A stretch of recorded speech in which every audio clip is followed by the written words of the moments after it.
చూస్తే అక్కడ చూడండి, ఆ స్తంభాల బోర్డులో కూడా దాన్ని నేను ఎమ్మెల్యేగా ఉన్నప్పుడు ఈ దత్తత గ్రామంగా ఒక చారిత్రాత్మకమైన ప్రదేశంగా దీన్ని మనం ఐడెంటిఫై చేశాం.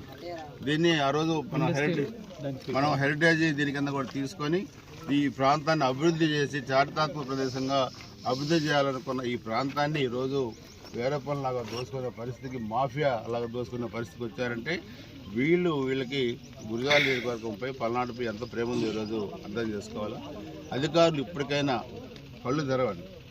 ఈ వందల వేల కోట్ల రూపాయల విలువైన సంపదను దోచుకొని పోతుంటే మీరు కళ్ళు మూసుకొని ధృతరాష్ట్రంలాగా కళ్ళు మూసుకొని ఉంటే మీకు రేపు కూడా వాళ్ళతో పాటు మీరు కూడా ఇంటికి పోతారు. ఇప్పటికైనా ఈ సంపదని కాపాడి దీన్ని ఇక్కడ నుంచి బయట ప్రాంతాలకు తరలించకుండా అడ్డుకోవాలని నేను పోలీసు, అదేవిధంగా రెవెన్యూ, మైనింగ్, విజిలెన్స్, జిల్లా కలెక్టర్, జిల్లా ఎస్పీకి, రాష్ట్ర డీజీపీకి కూడా మీడియా ద్వారా విజ్ఞప్తి చేస్తున్నాను. దీన్ని మీరు కాపాడే దీన్ని ప్రభుత్వం స్వాధీనం చేసుకున్న దాంట్లో మీరు కనుక చేయకపోతే రేపు మా ప్రభుత్వం వచ్చిన తర్వాత వీళ్ళతో ఈరోజు అక్రమాలు ఎవరైతే చేస్తా ఉన్నారో వాళ్ళతో పాటు అధికారులు కూడా బాధ్యులు చేస్తాం. ఇది మీరు మీడియా ద్వారా ప్రపంచానికి తెలియజేయాల్సిందిగా కోరుతా ఉన్నాను. ఇంకా కొంత